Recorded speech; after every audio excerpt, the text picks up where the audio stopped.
Yeah, There that's better. Okay, so before we even start talking about this, we wanted to share with you our daily talks, and this is a very hot topic for us because we are both empaths, as I was telling you guys. We are in the healing arts modality, but an empath can be in any walk of life, and for us, empaths are highly sensitive people that can feel the energy of others. Not only individuals, but also of spaces, of environments, of even objects. And so much to their bones that sometimes it's confusing because you think it's your own energy. So empaths are also people that a lot of people go to tell them their problems, their stuff, because somehow empaths are very good listeners. We do feel exactly how the other person feels, and this can be a blessing, but it also can be a burden for many. They don't know how to distinguish between their energies or their own energies, or the energy of the space or their own energy. But before we continue on with this talk, I want all of us to just kind of take a moment right here, take a deep breath deeply into your heart and exhale.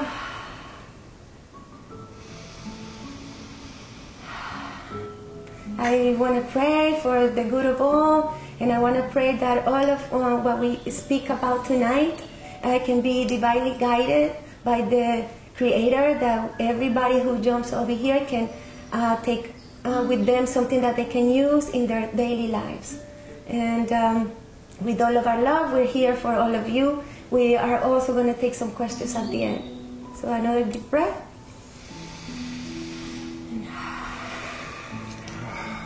I was already feeling the energy of everybody, and every time I'm coming to an event or even a class, I feel the energy. And it's so important, first of all, to kind of recognize what is your own energy, your own personal space, to also know if you are feeling the energy of others or not.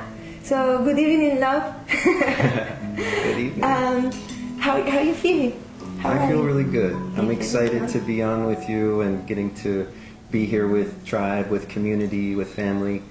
You know, these are special times, and for us to, you know, to gather around the wisdom teachings, to share, you know, gifts and talents and things with each other that can benefit each other's lives. I'm honored to be on here, and I feel blessed to be at the point that I am with my, you know, my experience as an empath. And so yeah, I've got a whole bunch of good stuff to unload on you guys tonight. So. And I love to pick I won't say his brain, his heart, because he's very gentle about everything that he knows. And sometimes we can stay for hours talking, to the point that I said, let's share this with everybody. So I hope and I pray that this could be the one of many conversations that we can have with all of you. And we'll get better at the technology and so on. But thank you, love, for saying yes to this and for sharing what you know. So let's start with something like, what is an empath for you? And how do you know if you're an empath or not, or if you're just a highly sensitive person? Because there's a difference between highly sensitive or truly being an empath. So how do you describe an empath? Well, I speak from my own personal experience. Now, I'm a born empath, and basically I have a sensitivity to where I can feel other people's thoughts and emotions without them saying a word or doing anything that would indicate, you know, those thoughts or emotions. So when, you know, obviously if there's one person, you're getting a certain amount of extra perception, extra information, and when you're with a group of people, then that's like multiplied. And so it can be very overwhelming to be in big groups of people, or to be around someone maybe who is heavy, yeah, like a dense energy, you know. And a lot of times that stuff, of course, is unconscious, and it's not necessarily intentional, just people are stuck in certain things. But when you're an empath, you feel it all as though it's your own. And so that's the thing, is not just like, okay, you're aware that someone's in a bad mood. you actually feel inside yourself like all of the contractions and the energy, like as though you're having that mood. You feel it so strong that when, like for me as a child and growing up, I could feel things so intensely that it was actually stronger than my own inner state. So I was just kind of like sucked in, or felt like I was just experiencing what everyone else around me was experiencing. And you know, really I'll just touch on this, but we're going to go deeper into it. But I found, you know, as I started to get into yoga and I started to get into breath work and meditation and qigong, these kind of practices, I really started to feel relief. And it was because I was then learning to cultivate my own state. Your own personal feeling. And so my own, we call like a personal atmosphere. Like I learned how to shift my energy. I learned how to calm my nerves. I learned how to expand my inner body.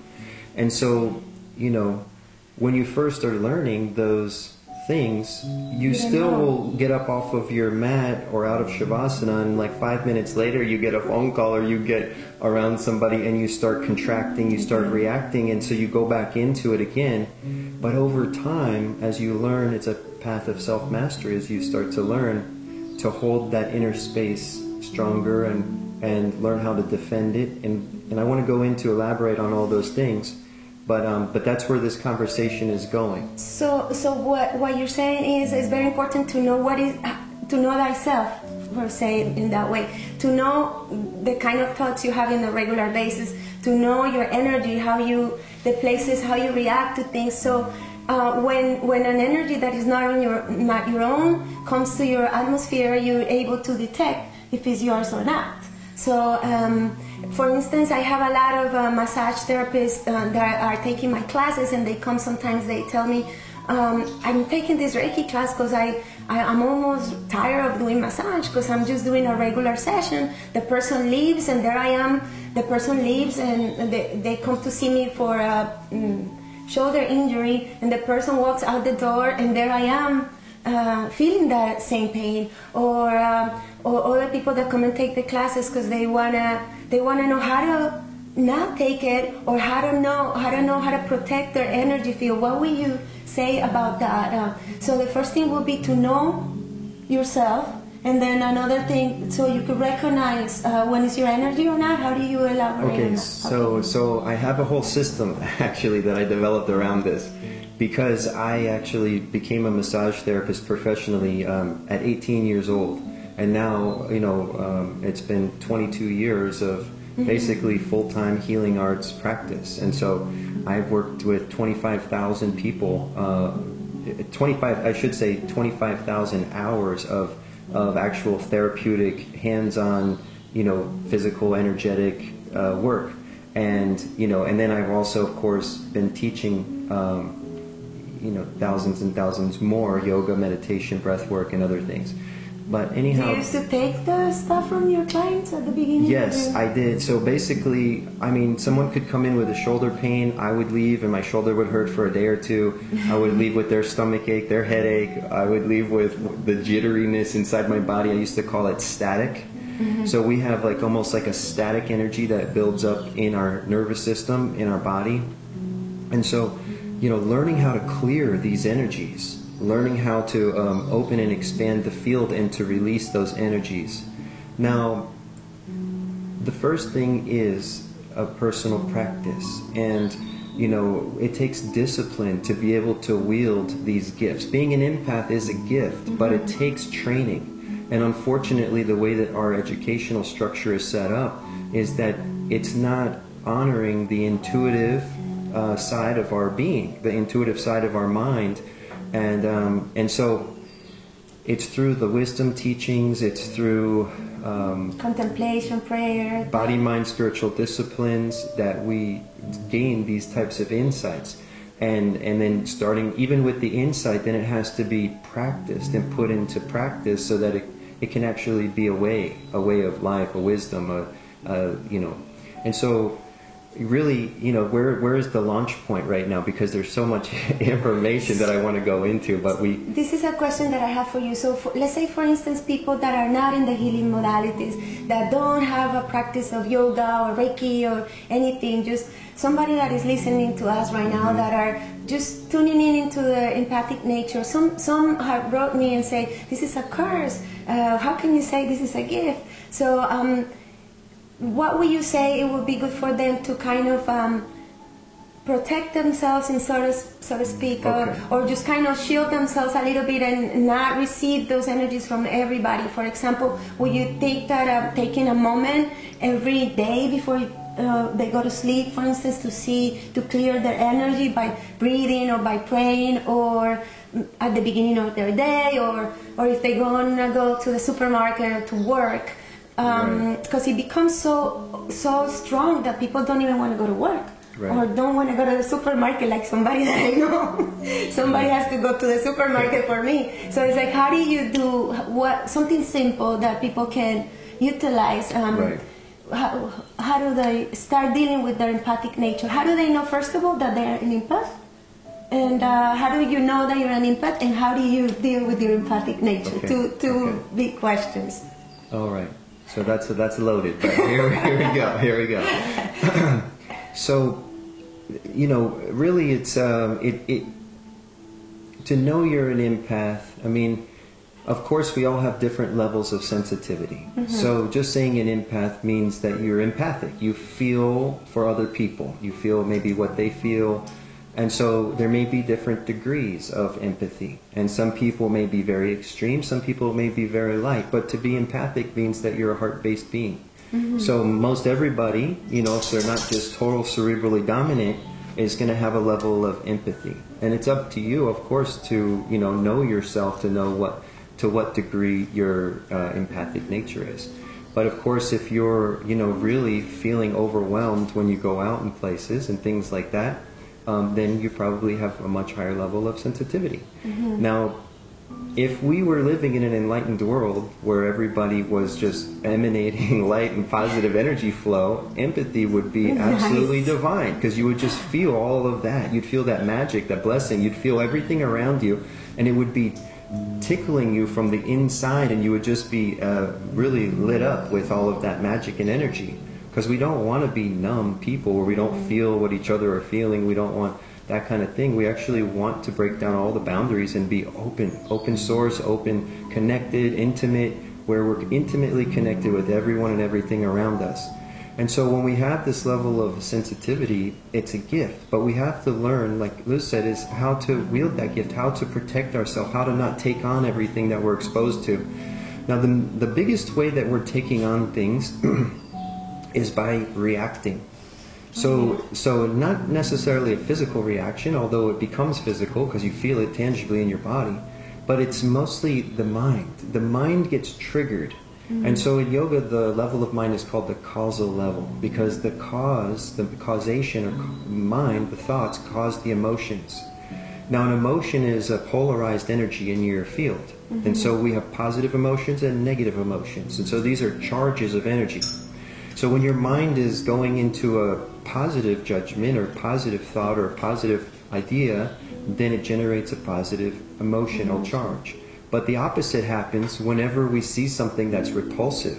When we see something that we don't like, something that to us is out of integrity, whatever it might be, even though you may be right, your assessment of whatever it is may be right or righteous, it's still so much of the brain, the overactive part of our brain, that quieting down, like Eckhart Tolle says, the most loving thing you can do for another person is to create space for them, to hold an openness. You can be aware of someone without analyzing, judging, diagnosing, interpreting, thinking your way through the interaction with them. And if you're in a place or space, of course we need to know sometimes, like, okay, where to go. Yeah, like this person isn't good for me. I should probably exit stage left right now, or this place, I'm in this place, and maybe it's right. And so you're just like, wow, I'm not feeling so good here. Well, that's a sign probably that you should, that it's not good for you. So also, what you watch on TV or what you see on the radio. You can trust. So, you know, ultimately a goal of an internal arts practice is to feel at home within yourself. So no matter where you are, you have this deep peace, this deep comfort, this deep presence that is the light of spirit shining in and through you. It's not spirit as though it's something else. It's your spirit. It's the highest, most permanent part of you shining through the surface, where you're fearless, where you're connected, where you're understanding, where everything is lined up in the moment to where it brings blessing, it brings light. And so it takes time to get there. And at first, if you're really sensitive, yes. like not going to certain places, not being around certain people is really important. But just know that everything that's triggering you in a negative way has become your teacher. Mm-hmm. And so that way you can switch the way you're viewing it and recognize that these things actually are a blessing, and that is going to help to teach you how to wield your gift. And so when you feel, you know, the energy coming in, you want to pay attention to it. Right away. Like when you feel it impacting you, like let's say you walk into a space, or you're having a conversation with somebody and you feel that you almost can tell even when somebody's lying to you. Yeah. You know, even your mind sounds like, oh wow, they're making sense, this is okay, but some feeling is like feeling like the truth is not there. It's like, what do you do, like let's say in those cases, something like that. And really it's I call root and shield energy, and I'm going to describe how to develop this, but really the root is rooting into your body. Right. Rooting in your feet to the ground, feel your belly, feel your heart, feel your head. You want to feel yourself. Mm-hmm. You can notice where you're contracted, where there's tension, where there's tightness. And then you want to bring your breath into the body. You want to breathe consciously. Most of the time we just breathe. We don't think about it or anything like that. So even if you don't have a breath work, a practice like pranayama or qigong breathing or any other kind of breathing, just learning to breathe intuitively. You can sense and feel where your body is tight and breathe into that space. That's going to already begin to bring a positive charge, an expansion charge, and start to uncoil some of the tension wound up in your field. And so the shield energy, it begins with the breath, but really it's about keeping the heart or the positive energy field open. Mm-hmm. So whenever we go into fear, doubt, or negativity mentally, then we create a contractive charge, which then shuts down the field of the heart. So the heart it creates an electromagnetic field around our whole body. This is like our force field. This is our aura. This is our, the energy field or light body. So when we're in a positive orientation, where we're aligned with love, trust, and positive energy flow, the field is open.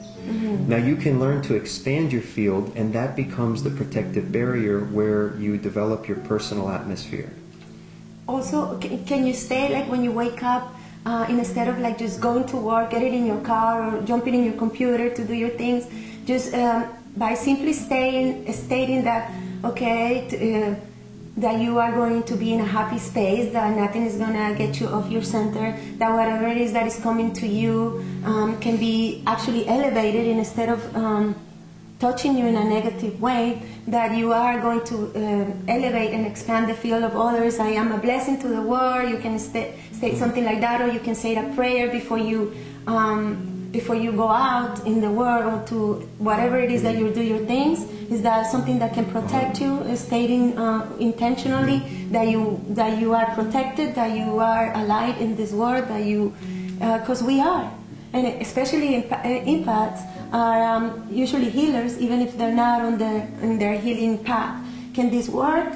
100%. And really, that's a practice of awareness, a practice of mindfulness. It's setting an intention, which is like seeding the field. You're already seeing the day, like seeing into the future, like and blessing it. So you're setting a tone for yourself to be successful, to have a positive day. Oftentimes, if we're not being mindful in that way, we don't realize we're carrying something, and then that begins to, like a self-fulfilling prophecy, mirror back to us. If you think, okay, people are jerks and everywhere I go people are mean to me or whatever, just like that's a basic thought, but even if it's not like conscious, it could be playing in the background of your consciousness, and then every interaction is tainted by that because it's just a feeling that you're carrying in your field and your field is having effects on other people and environments. So when you set a strong intention, when you see and visualize the light around you, when you know within yourself that you're setting an intention to receive everyone and everything in a higher way, of course, that's that's already gonna shift and create some magic. So, and if during the day this happens and you still get, let's say, impacted by because if it's a good energy, it's amazing. But if you get impacted by something not so positive, so you say you stop, you take a couple of breaths, wherever you are, in your car, at the supermarket, after a phone call, and clear this energy right there and then, right? Don't wait until it gets bigger and bigger. What I like is a natural spontaneity, and this is really actually challenging for most people, because when we're in our left brain, when we're in our intellect and we're just overly thinking and stuff, we don't really give ourselves permission to do something out of the ordinary. We feel almost judgmental, not only of ourselves, but that other people might judge us for doing something weird. And so weird is just a word, but really, when you're attuning to what your needs might be in the moment, you could be like out in a public place, and if you were to start flailing your arms around and just like going with your lips and turning your head back and forth, like you're just like, and throwing your arms around, that might be exactly what you need to do to clear the energy. But your left brain's like, oh no, I'm not doing that. They're going to take me to the loony bin. Somebody's going to Facebook Live, or somebody's going to take my picture and put it out on social media or something and make fun of me or whatever. So we go into all these fears and judgments and stuff. But the more you can free yourself, and it's not doing things deliberately that are totally bizarre, but it's actually trusting your natural, intuitive spontaneity. I mean, I've had times where I've taken on heavy, dense energies from doing a powerful healing session or like a bodywork session, and I had like just, a knot in my stomach, and I could tell that I took on the charge. I was sitting there in a chair, and I had to pound my feet on the floor back and forth and just do intensive breathing for 5 minutes. And when I got done, the energy was gone, and I felt amazing. I felt super good. Sometimes I scream, believe it or not. And also grounding is very important. Like many of us, and I say many so like to generalize, but many of us don't even walk with no shoes on the earth. And we need that electromagnetism. The earth is the old cleanser. She's a natural recycler and transformer of energy. And being able to ground out your field. Take your shoes off. Yes, so take important. A couple of steps, right, on the beach or even just going outside, and being able to feel the atmosphere. It doesn't matter what the weather is like, just being able to feel the sun, the wind, the moon, the earth, the trees, the sound of the crickets, just becoming present and allowing the field to slow down. We build up like momentum, like a wind-up toy. Like we get momentum built up and our nervous system winds up. And when it's wound up, it's in a contracted state, and you will hold on to charges for a long time. So all of the body, mind, spiritual disciplines pretty much involve stretching, breathing, and meditation. Moving too. And movement. But all of these things are basically unwinding our field. And that's why we feel better, is because we're unwinding all of the energy that's pent up, built up, and out of balance. So even animals do that. I see doggies getting into a dense energy, a fight, and they shake up. Yeah, they Dogs stretch. do that. Up dog, down dog. They shake it out. And the movement disperses the energy. The birds ruffle the feathers. They flap the wings. It's all of that. So, learning to be more natural and don't think about it too much, because you'll get stuck in your head. You just trust yourself. What they're saying here. What about when you are in an instance where the surroundings are out of your control? I find that for me, I have to shut down in order to protect. No, shut down. Shut down meaning closing in. That's okay too. I have to do that sometimes. Yeah. In the supermarket, for me, it's overwhelming. So what I do is I go either very early in the morning or late at night when there's not so many people. And if I feel that I'm feeling the energies of all the people around me, I kind of shut my energy, meaning I'm usually very friendly, look at people in the eye, smile, very open. But if I feel that I'm not safe, I just contract and bring my energy. That's okay too. Like learning to be invisible, and so just like cloaking a little bit, because when you like to shine your light, but you're not in the right place, it is good to like maybe cloak yourself a little bit, and it doesn't mean that you're going into fear, you're going into negativity, but you can just kind of hold your energy a little bit tighter and not let everything in and everything out. Yeah, right, exactly. For the ones that do, like, let's say, healing work, massage, that touch other people, or those healers that don't have the title of healing, but that are the ones that people go to tell them all the stuff, that are usually empaths too. So, and the person leaves, the client leaves, and then you are left with what we were talking about, their pain. Or the other day I had a client, the client left, and I was left with the physical pain. What I did was massaging the area, remembering that it wasn't mine, that I just deal with this person, and that maybe God was giving me this so I could clear it out for him or her. Or what happened to me once, I had a client, I was doing Reiki on this person, the person left, and I just started crying, and I wasn't sad at all. Then I had a talk with the client the next day to see how she was doing, and she told me she came to me because she was blocked in her emotions and she couldn't cry.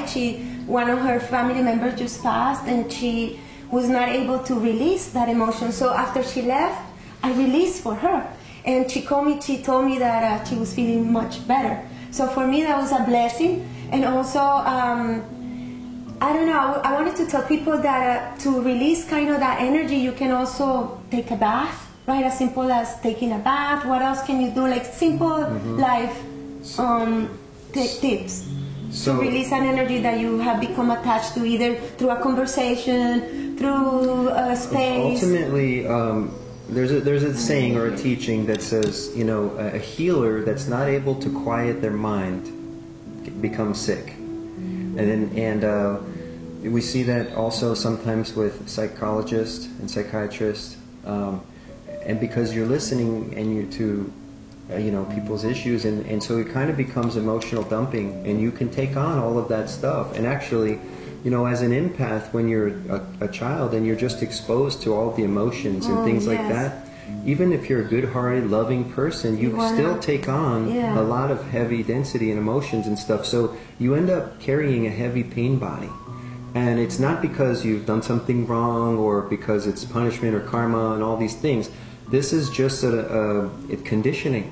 It's a conditioning because you have seen and felt when your mind is untrained, you respond to everything and you're feeling it, and so it ends up programming into your cellular body and becomes a heavy pain body.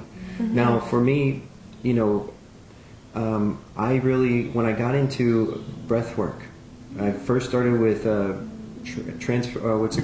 rebirth breathing. And but like it's similar to what we're doing. We have an event on the 29th this month called Sacred Heart Breathing. I highly recommend that you come experience it, because it's a way to really deeply cleanse the emotional body and to release a lot of the stuff that's stuck in your pain body here. And that's kind of like the blind spot. It's hard to access and it's uncomfortable to access, but when you can and you can release a lot of that, it'll lighten up your entire field. And then once you've cleared some of that stuff out, you become less reactive, and then you don't take things on. So you're able to observe, this is not mine, clear the energy, send the people blessing, exactly, and continue, right? It's like when they say to trust your gut, right? But if your gut's always in knots, you can't trust it. You have to first unwind all the knots, and then your gut feels relaxed and calm. And so you can when there's a disruption in the field, you feel it in your body, but you recognize, okay, this isn't mine. Where's it coming from? You inquire, you tune in, you get more sensitive, and then you clear the energy out of the field. Now, we've been talking about things to do for if you don't have a practice, but I really like to go into a deeper aspect of this and give you guys like the deeper teaching. So, if it's okay, maybe we go into that now. Okay, so what I mentioned before was called Root and Shield. Now, many of the practices, I'm just going to explain it from a yoga perspective because most people have more familiarity with that than Qigong or some of the other ones. So when you're doing postures and you're standing, say you're standing in a warrior one, warrior two, or doing a down dog, you're in your body and you feel your body and you're really connected. Your awareness is connecting to your body. Now, when at the beginning, you might still be doing the position, but still be thinking and in your head. But eventually, if you're holding postures for a longer time and you're going into the discomfort, the shakiness, the fatigue, you're really having to be present. It calls you to presence. And this is called rooting. You're grounding into your body, which is the earth element. So by rooting to the earth, by rooting to the body, you're grounding into the present moment. So this brings you more into presence, where you're feeling the space within you and the space around you. And this is right brain as opposed to left brain, where left brain is time-oriented and thoughts of the future, thoughts of the past. So when you enter into the space awareness or right brain, when you're doing yoga, this is a way to really bring you into your body, to root into the moment. So the present moment is the eternal moment, and this is where we open up into the vertical column of awareness. And so vertical meaning spiritual, because it is through this present moment that we access the depth of our being. And so by entering presence, so one, you're grounding into your body through postures. Mm-hmm. Then you're grounding into your breath through conscious connected breathing. So when you're really deliberately pumping your body with breath, now also there's breath patterns. So when you breathe down into your belly and diaphragm, which is a proper yoga breathing, now there's many different pranayama techniques, but deep belly breathing is the primary and foundational one, and that teaches you how to soften and relax your nervous system, your diaphragm, and to really bring the breath deep into the body. Mm-hmm. So this is anchoring or rooting your awareness into your breath. These two things are so important. If you haven't done this for yourself, these are skills that take time to develop, but it is a well worth discipline because you have the rest of your life to benefit. And anchoring awareness into your body and into your breath is really going to be what helps you to balance your empathic nature and give you the keys to unlock your whole system. And then we're going to build what's called the shield energy. Protection. The shield is your personal atmosphere, your aura, your energy body. This shield or energy field, just like in like we see Star Trek or something, they have like a force field around the ship, right? Mm-hmm. You want to be traveling through time and space with a force field. You don't want to just be strong, open where everything, all the psychic pollution, all these people's influence, there's magnetism, there's everything. And some 5G. people have stronger energies, and it can be positive or negative, but a heavy emotional person can literally throw emotional daggers into your field. And so you have to, this is internal martial arts. So internal arts is martial arts for your consciousness. It's how you learn to shield or protect your inner state. So we want to be in the world but not of it. So in the world of duality, in the world of there's good and bad, light and dark, pleasure and pain, there's all these things. But the inside of us, our own mind and emotions, we don't want that to go against us. We don't want us to be in the drama of I feel happy, I feel sad, I feel this, I feel that, and always being able to be manipulated by, we could just watch something on the television, we could hear a conversation, we can see people and all these things. You can still, even when you've developed a strong shield, it's sort of like you still have the awareness of everything, but it's not going into the very core of your being and disrupting your nervous system and making your chemistry and your neurology and everything change. You're able to see an observer, be an observer. Yes, okay. Exactly. And not like a hands-off, like I'm just passively like aloof and observing. You're really interacting, fully connected, intimate, but you're able to hold your own personal atmosphere in a certain way. Mm-hmm. And so this is, I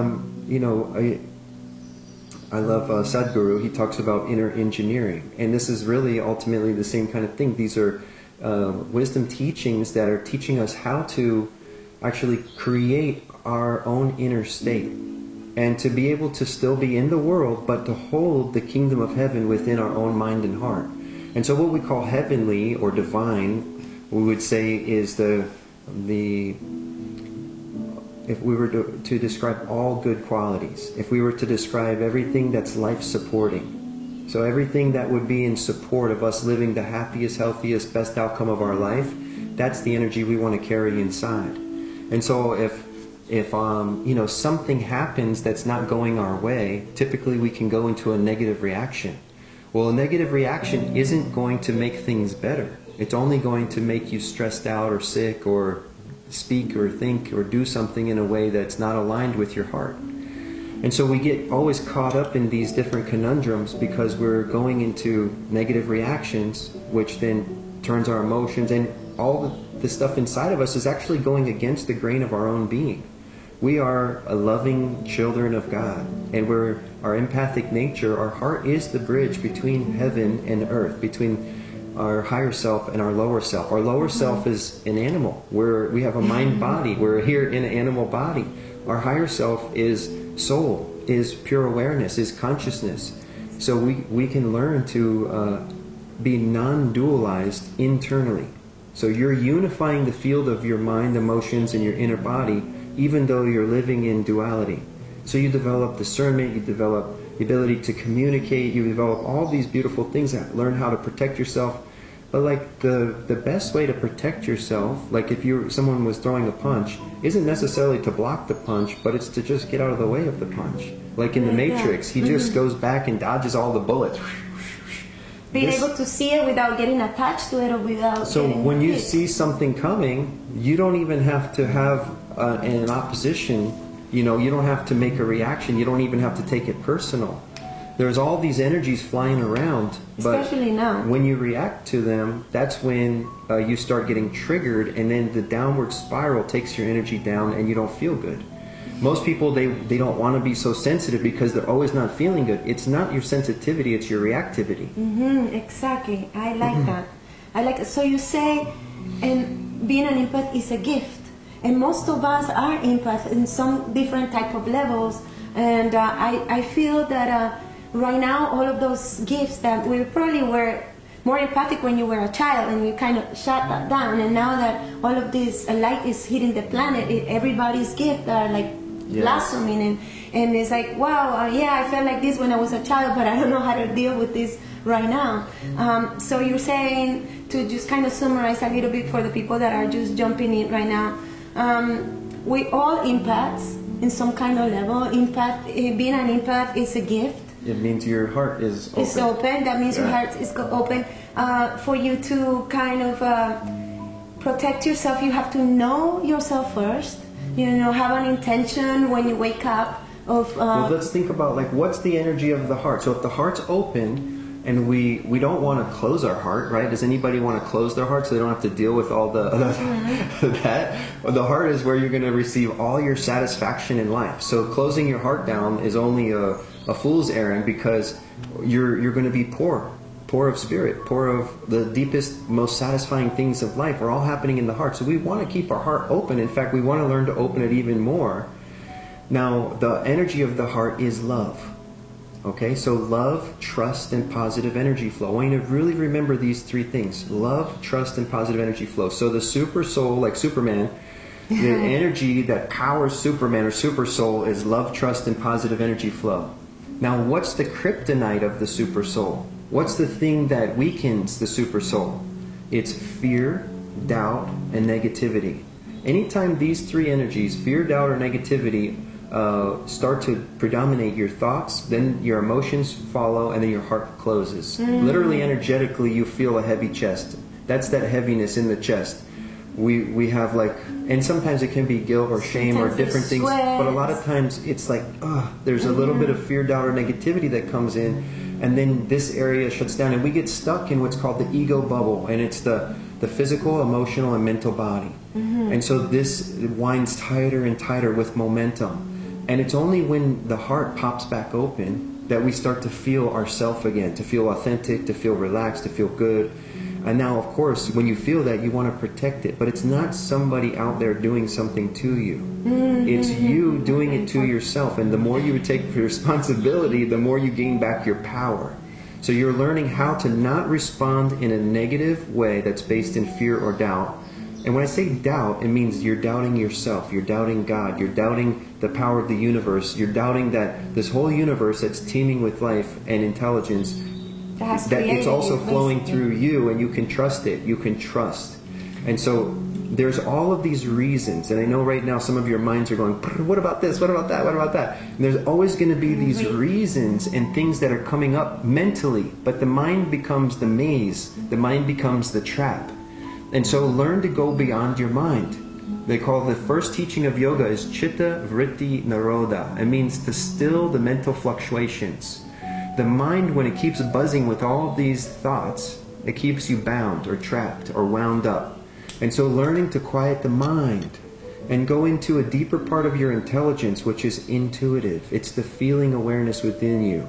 And within that, you already know everything. The book of knowledge is already within the very heart of every being.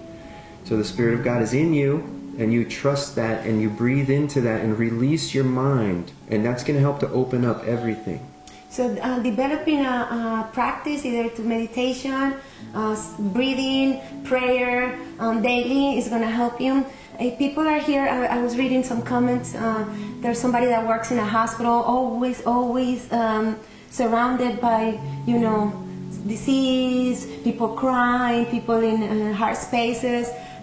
So again, we spoke at the beginning about this, but simple things that they can do to clear an energy, is stopping in that moment when they feel that energy kind of touch their field or their awareness, take a couple of breaths. When you get home, take your shoes off, walk on the earth, take a shower with the intention of clearing, say a prayer, hug a tree. What else can you I like this term that's called a reverential pause, and you can do it anywhere. Reverential pause? Reverence, like you're paying reverence to Spirit. Like in the moment when you feel something that's contractive, you can place your hand on the spot, whether it's your belly or your heart or something, and you just take a breath and you surrender the energy to Spirit. You don't carry it as a concern or a worry, but you take a reverential pause and just right now, Spirit, thank you for protecting me, guiding me, for being me, for bringing the light into this space. You can be a walking blessing. And everywhere you go, instead of responding with fear, doubt, or negativity, you respond with a prayer, a blessing, a light. And even when it's uncertain whether, like say you're in the hospital, right? This is for the nurse. If you're walking through and you know, you're seeing people who are going through hard struggles, or, you know, they could be passing or something like that. It won't bring them any comfort or any support to go into a lowly state. By you staying in a relaxed, open, and positive state, that's going to bring them comfort, and that's going to also help you to respond. To respond in a good way. So we're taught a lot of behaviors and a lot of things, like, you know, when we go to certain places, we feel like it's inappropriate to be happy or to smile. Like if you're at a funeral and you're too, you know, happy, or you're too positive, you feel like that's inappropriate. Like it feels like that energy is out of place, but it's never out of place to bring light, to bring love, to bring blessings. So we've learned a lot of, you know, social behaviors where it feels like, you know, like if you're empathic, like, how can you be so positive when this person's going through something so negative? But we know that a negative doesn't bring about a positive. So by you know, going down into a lowly state, you're not helping to lift the energy, the environment, to bring a blessing, to do anything like that. So, you know, keeping that in mind and taking those reverential pauses and giving yourself permission to carry the light that you are, you know, into every space and everywhere that you go. And even when you're seeing things that seem disturbing, know that being disturbed isn't helping anything. Being there and doing, it's awareness and action. So you have awareness that something needs to happen and you make it happen. But the emotional and mental response in a negative way is actually a detriment. And you don't want to get sick trying to help sick people get better. You want to carry this positive energy, which is life. Life, like, the nature of the spirit of life within us, it has a positive, expansive charge. And so, you know, there's this is a heavy time, and I'm sure with all of the things right now, there's a lot of fear mongering happening, and you know, so it's I call it the collective unconsciousness and the contagious negativity. And so we have to have a spiritual immune system, and this is positive energy. It literally is the love and positive energy, the expansion, you know. And so taking that reverential pause and just remembering, you want to continue orienting your whole being and standing in the light of love, trust, and positive energy flow. Anytime you catch yourself mentally going into fear, doubt, or negativity, try to shift your perspective, shift your thoughts. Take a deep breath, maybe do something that, whatever it is, trust your intuition, but you'll know if you actually submit the question to yourself, okay, self, what do I need to do right now to shift this energy? And then trust what the response is and give it a try. And not for like 2 seconds, really go into it, like commit yourself. And it might be 5 minutes. You might get better at it to where it only takes you 2-3 breaths. Yes. But at the beginning, it might take you 20-30 minutes to clear a field. And don't wait until you're lingering with that energy for too long. Right. If you distract yourself, say you get home and it was a disturbing day and you still feel it all in your stomach and you're like, oh, I need a drink. And you just go right to alcohol, right to the TV, right to, you know, I'm going to eat this food, I'm going to do this thing. Those are things, nothing of that, you know, those are ways of like just kind of suppressing. You don't want to suppress, you want to directly turn your awareness to it, clear it, and then if you feel like having the drink or watching the TV or doing any of those things, that's fine. But don't use those band-aids to suppress your field, because that'll just accumulate and then you build up those charges. And at some point you have to deal with it and it can become a mountain if you accumulate enough over time.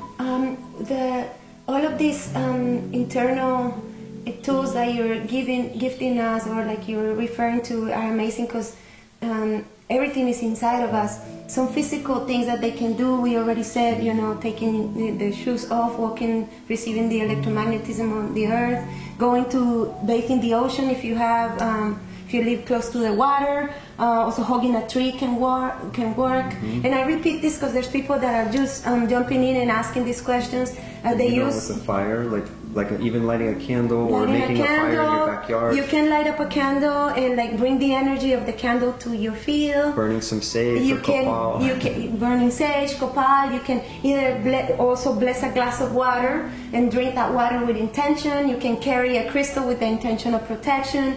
Good crystals, for example, can be black obsidian, black tourmaline, or any crystal that you connect to at the heart level. You know, that's a beautiful turquoise. We like a lot golden obsidian because it's a stone that has fire energy. And this one comes from Guatemala. This one is from Guatemala. Mm-hmm. Sometimes we just use this like if it's a soap, you know. Yeah. And then taking a plunge in the ocean and bringing a crystal with you, give yourself an ocean crystal bath. Exactly. If you really need a deep cleanse, that's a good one. Also, like if you know you're going to encounter, let's say sometimes we have family members that they're not friends, so we can just not cut that relationship. And there's a lot of them that are those type of teachers, and so if you know you're going to have this encounter with these people, just kind of not protect yourself, but be prepared. You know, be knowing that you're not going to take on. What will you do in that case? You want to program before. You want to program like you said before. It's like you set an intention or a program. Like, okay, when I go to this, family gathering, everybody is going to be so loving to me, and it's going to be so nice to see them. Like, don't dread it, because by doing that, you're casting a shadow in front of yourself and walking into the shadow. Yeah. You want to cast a light in front of you, and you have to do it with seeing it as already being amazing and beautiful. And even if it's not, continue to expect it to be. And hold that energy in that way. And then if it gets to the point where, you're like, okay, you need to take a walk outside and just take a few breaths, clear the energy. Or if you had enough and you need to retire from the evening, then give yourself permission to. Because, we don't have to fight. You don't want to fight. You don't want to stir things up. And sometimes you have to speak up for yourself. But there's a beautiful book that's called Nonviolent Communication, and so that's really helpful. And if you're struggle with that, you're like, it always becomes a fight when you start to stand up for yourself. Maybe you want to check that book out. But it's just learning how to say, basically, you want to communicate in all relationships. A relationship is based on an agreement and communication. So you want to have an agreement and communication.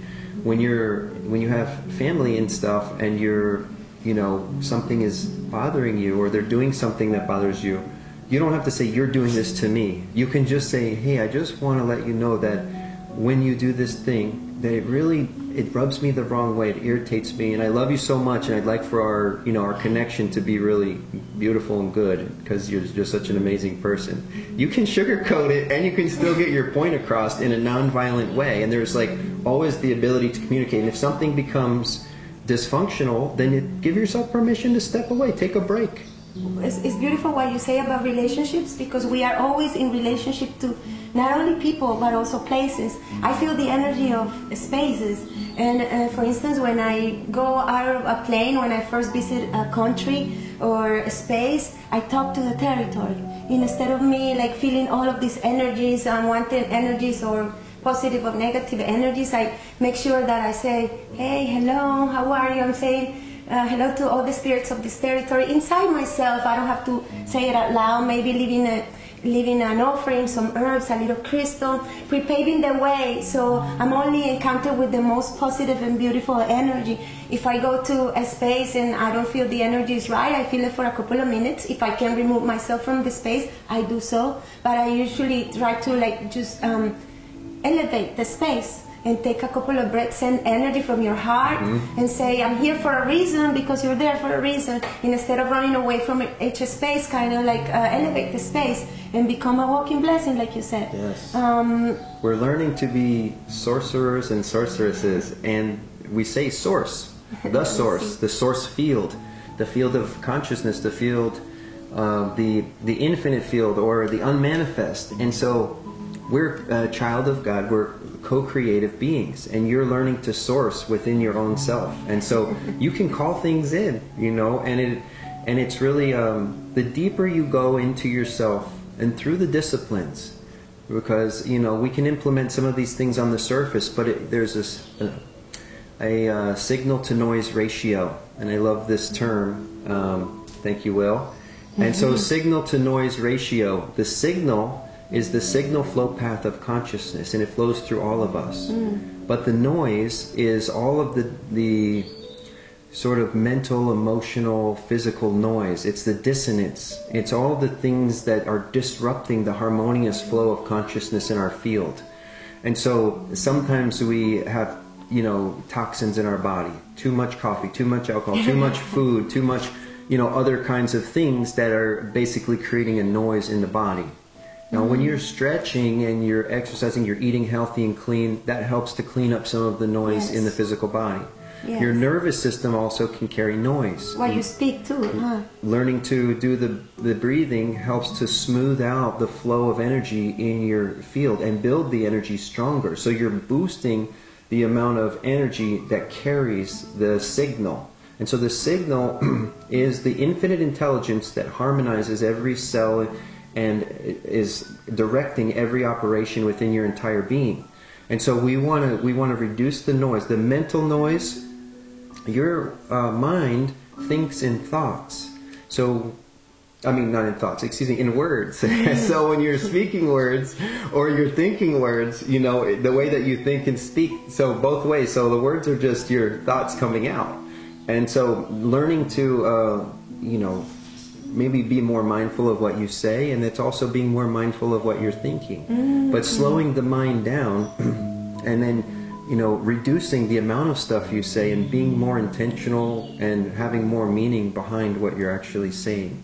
So when you slow down your mind, you actually become more receptive. You become a better listener. Yes. The only way to be, let's say, intimate with someone is if you can actually receive them and you can be quiet internally. So if someone's speaking to you, instead of thinking of what you're going to say, you got to just be quiet, be present, and witness them, listen to them, feel them. Feeling and thinking actually are opposing energies. They're complementary, so we won't say that they're against each other in any way. But when you're feeling, your mind gets quiet. When you're thinking, you don't feel as much. So that's an interesting thing, because if you're really cerebral, you hardly are aware of your body. But and we want to have balance of both, left brain, right brain. It's like, we don't want to say, boys are better than girls or girls are better than boys. It's like we have both polarities, yin and yang, masculine, feminine. We have receptive and assertive. We want to find the balance between the two and be strong at both ends of our being. It's full spectrum. like, I don't know how, I think the Instagram will cut us like in a little bit. It only gives us an hour. But will you say that now your empathic nature is, like, your empathy is a gift? How do you use that? For instance, in my work right now, it's a blessing. Before I see somebody and before I lay them on the table, I'm able to feel what they're actually feeling in their own body, what they're thinking. Sometimes I'm feeling their energy field, and I sense things that they haven't even told me. And when I sit down after the session, I tell them, so what about your mom? And they're like, how do you know? Yes. It was just because when I was like passing my hand through their field, I started thinking on my mom, not on their mom. But I'm like, wow, they have something with their mom. Something is happening. So now I use my empathy in a way where it tells me things, and I'm able to help people. Also, to detect when they're telling me the truth or not. Also, how you use your empathy now to serve you instead of being like a chorus? Absolutely. Because I bet you when you were younger, when you were little, maybe you were easily influenced. I was, because I didn't know when my boundaries. I didn't know how to put boundaries. I didn't know where my energy started, where the other person's energy started. Right now, I'm very clear, and I'm able to know and also help the other and know when is my energy. So how do you do it for yourself? I love that, and absolutely, it's a great way to basically kind of wrap it up and conclude our conversation tonight. But it's, I went from feeling so vulnerable and so sensitive and so easily influenced and manipulated, and so many times I was taken advantage of. I was, my mom used to tell me, she's like, you are such a leader, but you just seem to get influenced and follow all these other people. And I had like this part of me that I was so sensitive to what other people wanted that I wanted to make them happy. So I was like a people pleaser, and so I could feel what everybody wanted, and I was always trying to make everyone happy, but I wasn't actually tending to what made me happy and what I needed. You didn't know what happenings in your own. So over time, and then when I got into the healing arts, taking on people's energy, and I got to where, I was doing all the different disciplines, like now, this is 22 years later, and I really started to practice these disciplines. And I know that I carry a field. My personal magnetism, my personal atmosphere is established. I'm rooted. I'm strong. My field has influence in a positive way to everyone and everything wherever I go. And I hardly ever take on anybody's charge anymore, even though I'm aware. Yes. I have awareness. I can sense. I can feel what's going on. Very easily I can read the field. There's so much information just from a glance at somebody, that an entire amount of information just comes to me. But it's not something where I'm thinking about it.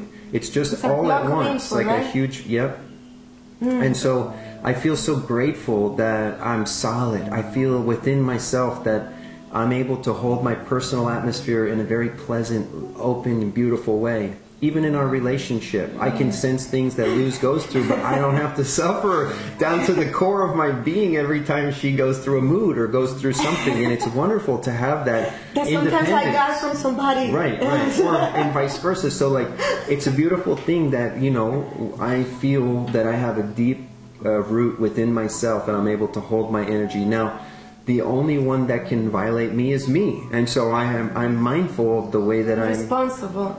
And responsible for myself. And so when I do something, or that goes against the grain of my conscience or something like that, then my field will diminish. But I know that I'm living in a way that I don't do that anymore.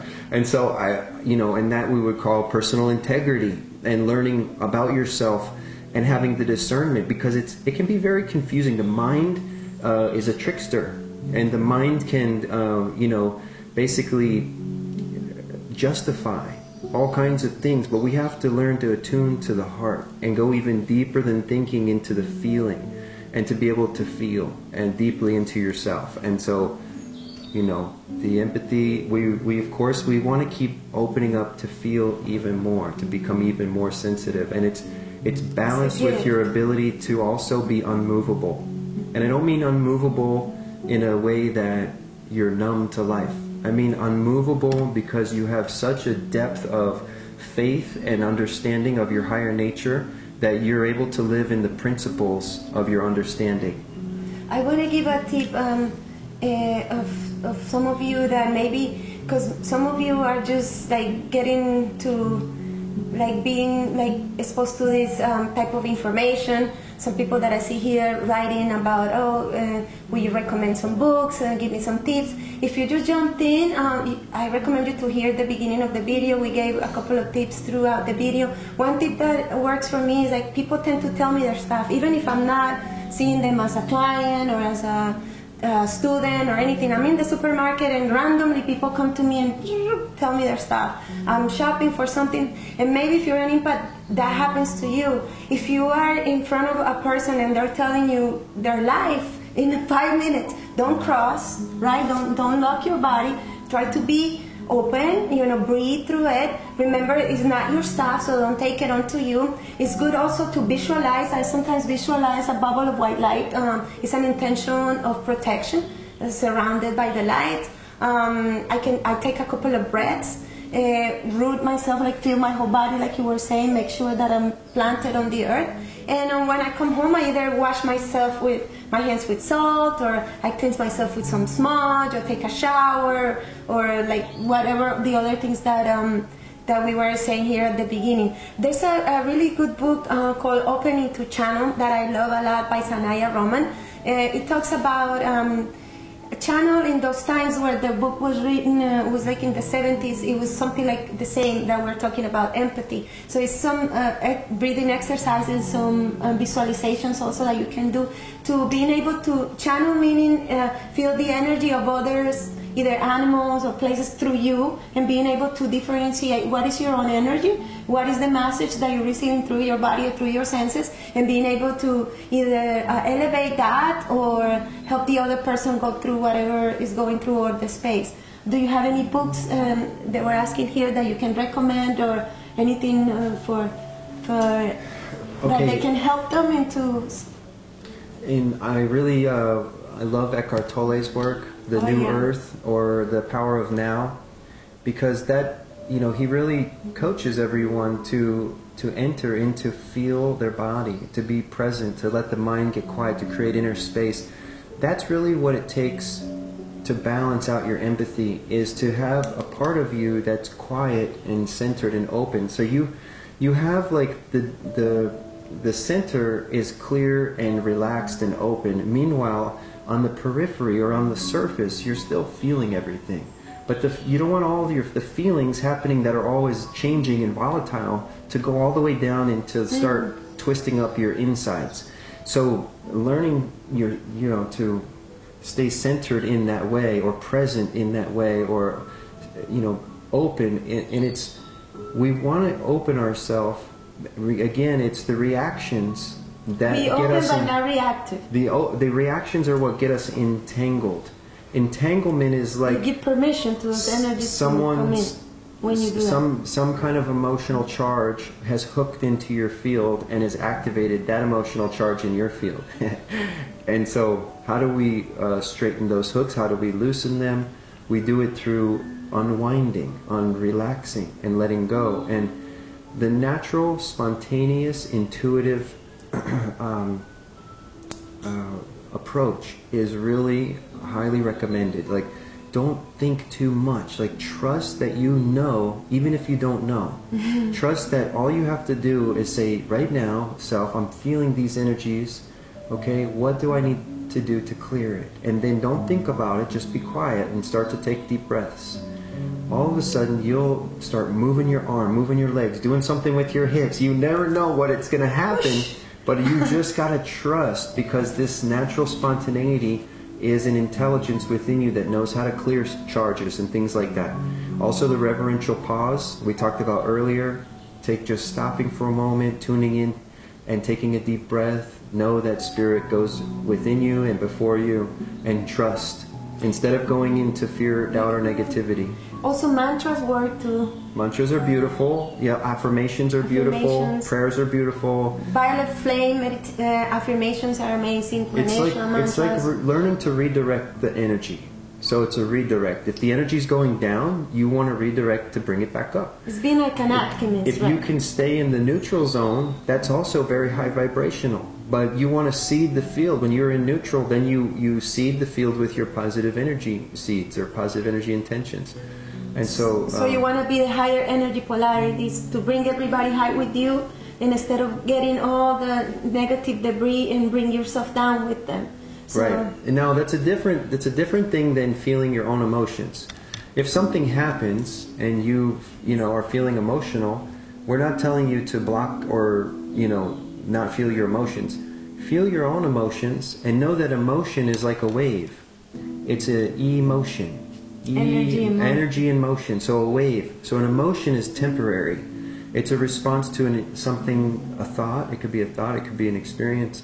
And we know that we can even cry from watching a movie. Oh my God, I know. And so emotion is just a wave of energy. If you can be present with the wave, and if you cry all out until the crying stops, and then the energy's gone. It's when we start suppressing our emotions and pushing them down because it's inconvenient, we don't want to deal with it, we don't want to feel it, then they accumulate. And what happens too is as we're, that's on, if it's your personal emotion, it's genuine personal emotion, feel it all the way and then move through it. Don't push it down, don't deny it. But when you start feeling other people's emotions, that's where you don't have to process everybody else's field. You want to learn how to not respond, not react. You can be aware of it, but within your awareness is the understanding that you're holding space for them. You're witnessing them go through their thing, but you don't have to be drawn in and suffer it along with them. That's not going to help anyone. So processing the person's emotion for them. Now, being empathic means that you feel the other person's state. So you may shed a tear or two, but know that you don't have to become depressed over shedding a tear. You can just breathe and cry with them a little bit and then lift the energy. Stay in the positive energy flow of your true nature. Your higher nature is light. So let's just say goodbye, good night. Do you want to close with a prayer or a couple of breaths? And thank you so much for sharing. And we want to mention our Sacred Heart breathing. Yeah, if you want to invite them. We would like to invite anybody who is in the South Florida area. July 29th, it's a Thursday night from 6 to 9 p.m. We're doing a 3-hour Sacred Heart breathing. It's a powerful breath journey that will help to unlock some of the deep emotional energy stored in your cells and clear it from the field. It's a powerful journey, powerful experience, and we do that at the Living Sculpture Sanctuary. You can find, maybe one of the posts in Luz's or my feed on Instagram for information about it. But we really are so happy that all of you joined us tonight. Yes, thank you so much. It really was a great pleasure to get to share and be with all of you. Let us know what would you like us to talk about maybe next time. Breath work, energy healing. This is our first time, but we want to do more of this, so wherever we are in the world we can connect also with people worldwide, and we'll get better at the logistics of it, but we do it with all of our love and wanting to share whatever it is that we have with all of you. I hope that tonight was helpful for those that jumped in late. We did get tips of protection, shielding, and we just touched on a whole bunch of things. Thank you so much for your attention, for your awareness, for connecting with us tonight. I'm going to take a couple of breaths. Yes, close please. This. Mm-hmm. All right, so to close tonight's talk, let's really come into our breath, into our heart. You're welcome to close your eyes for a moment. And let's just do, maybe 10 full breaths. We can go in through the nose, and breathe through your whole body. Feel your belly, your middle ribs, your upper chest. Feel the pressure of your breath expand into your whole field. Exhale gently.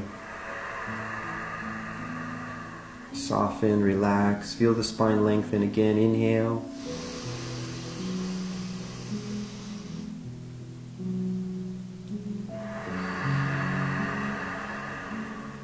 Feel everything softening, opening. Inhale, expand.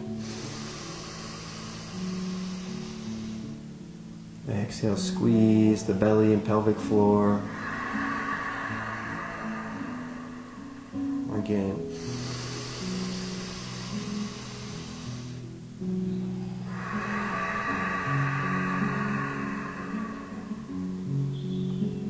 Inhale, expanding.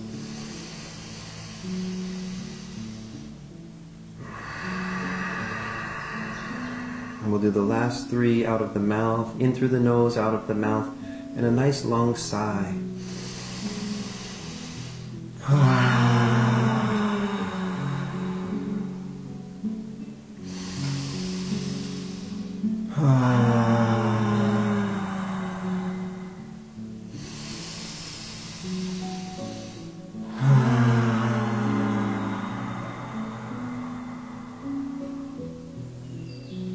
It is good to be alive. It's good.